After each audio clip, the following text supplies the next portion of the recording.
Welcome to Who Did That Voice, the show where we take an in-depth look at voiceover. And now, here's your host, Trenton Larkin.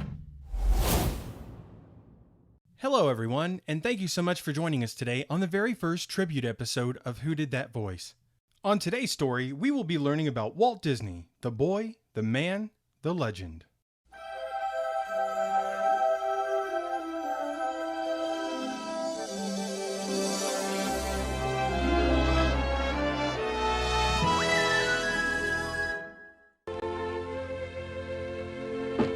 During the last few years, we've ventured into a lot of different fields, and we've had the opportunity to meet and work with a lot of wonderful people.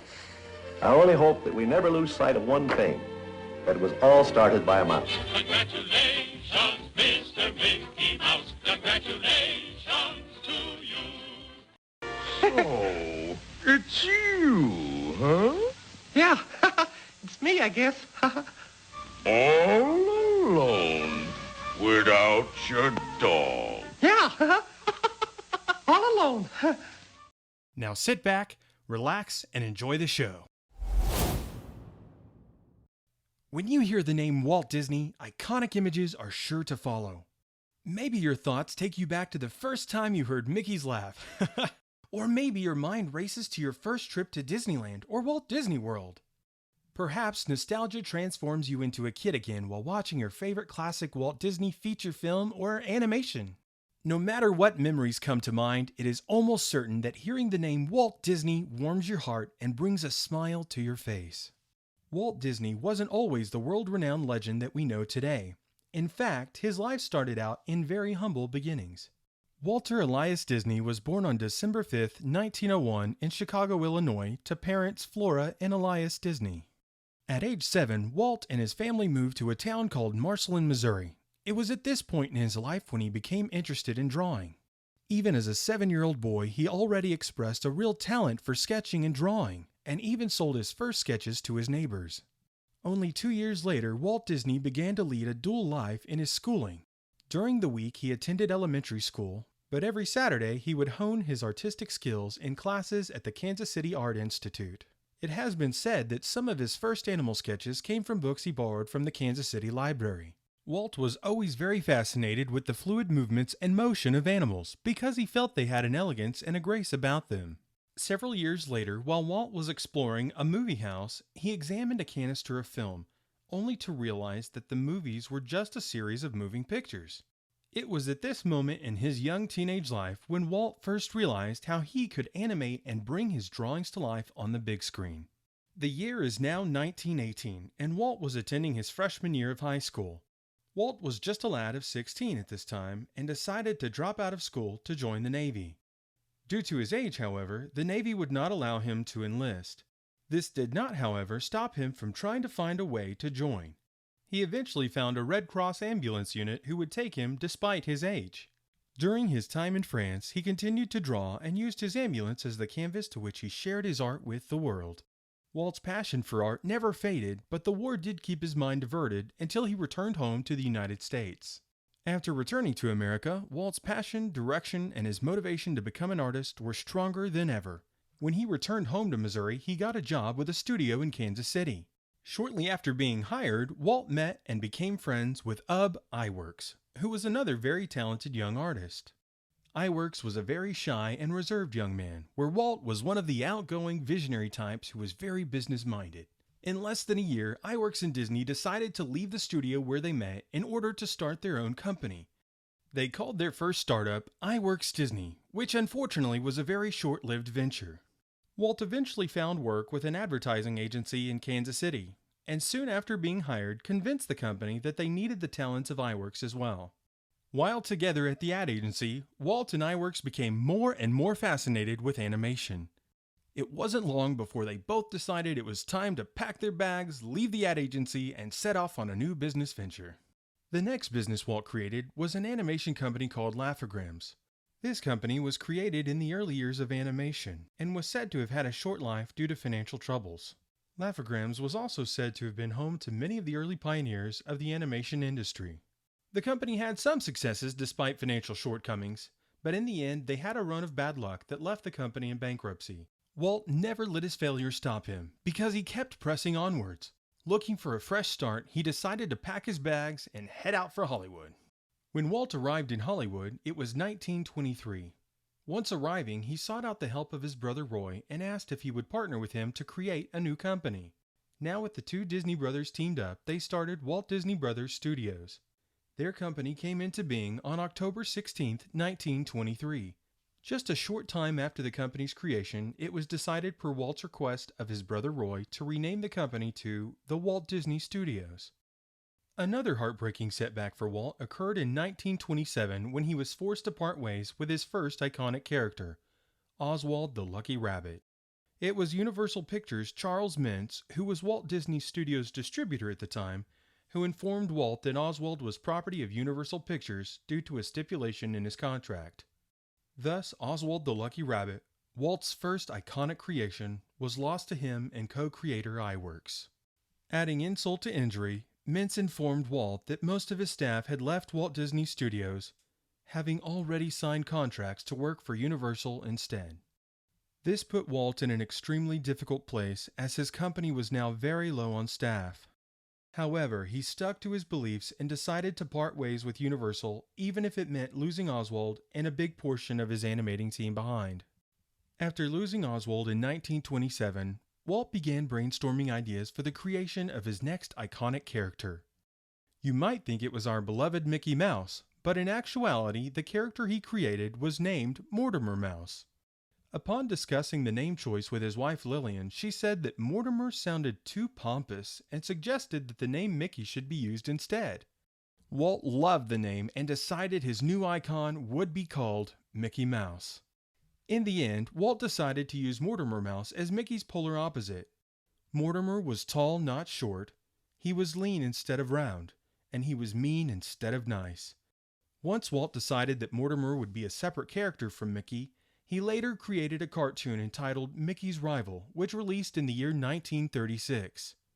As Walt was finally coming into a run of successes, the unimaginable happened, the start of what came to be known as the Great Depression. During this time of economic crisis, people lost their jobs, savings, wealth, entire companies, and so much more. Walt, however, was a very fortunate man, as his company and the people who worked for him were able to stay in business during these trying times. Right as the Great Depression was nearing its end, Walt Disney released his first feature-length animated film, Snow White and the Seven Dwarfs, which released on December 21, 1937. Walt had invested everything he had to make this film into a reality, and if this project had failed, Disney would have faced bankruptcy yet again. Thankfully, the animated feature did better than anyone could have ever imagined. Furthermore, it's thanks to Snow White being such a success that Disney animation films are still being made to this very day. One of the most well-known milestones in Walt's career was the iconic 1928 production of Steamboat Willie, featuring Mickey Mouse. This animated short was said to be the debut of Mickey and Minnie Mouse. However, what really made this such a revolutionary animation for its time was its use of the Cinephone, which brought sound to the film. This technology and Walt's imagination created a cultural phenomenon in the animated film world that is still talked about to this day, as it fundamentally changed the animation world forever. Disney was also a trendsetter in the film industry, as he produced the first cartoon that used the three-color Technicolor process in his 1932 production of Flowers and Trees. In 1937, Disney would also be the first to produce a film that had both sound and color in his version of Snow White and the Seven Dwarfs. Like most people who are great visionaries, Walt was known for being a man who sought perfection in all he did, especially when it came to animation. If something had his name on it, Walt wanted and expected it to be the best. He always strove to come up with new and unique concepts that would set him apart from others in the animation industry. One particular technique Walt created was dubbed the pencil test, which acted as a form of quality control during the animation process. Artists would painstakingly redraw and paint the animator's pencil sketches onto a transparent cell. The pencil test art was used as a reference to make sure the character's features, emotions, and postures were kept intact during the animating process. This would allow the characters to have a smooth and natural look that helped them come to life on the big screen. Walt Disney had a variety of different talents he used to help his dreams come true. He was an animator, a businessman, a writer, and an Imagineer, just to name a few. Today, a more commonly known talent is that Walt Disney himself was the very first voice of our beloved Mickey Mouse. A less widely known fact is that Walt is credited as being the second voiceover in history, but is credited as being the very first cartoon voiceover ever in history. Walt would come to use his voice for several of his smaller characters as time went on, but his most famous voices were those of Mickey and Minnie Mouse. Walt's dreams, ingenuity, and creativity helped to inspire a new generation of animators and voiceover artists. Chances are, whether you're a child, a teen, or an adult, Walt Disney has probably touched your life in one way or another. To this very day, the Walt Disney Company is still creating and taking us to places beyond anything we could have ever imagined. Walt Disney is still a vital part of our lives and culture almost 50 years after his passing. Walt died on December 15, 1966, at the age of 65. This December 15, 2016 will mark 50 years since this great man's passing. And although Walt is no longer with us, his dreams continue to live on inside of each and every one of us. As long as the ideals, dreams, and fantasies that Walt sparked in our hearts stay alive, he is never truly gone. Walt's legacy to us all is the reminder that behind every great success was a little boy or girl with a dream. As the songs in his movies often say, with hard work, dedication, and the power to persevere, you can make all your dreams come true. Thank you all for listening today. This has been a tribute episode. These episodes are done to commemorate and honor the voiceover artists who have gone before us. We do these episodes so that their memories may live on forever in the joy they continue to bring us long after they have gone. Hey everyone, thanks so much for listening today to Walt Disney, the boy, the man, the legend.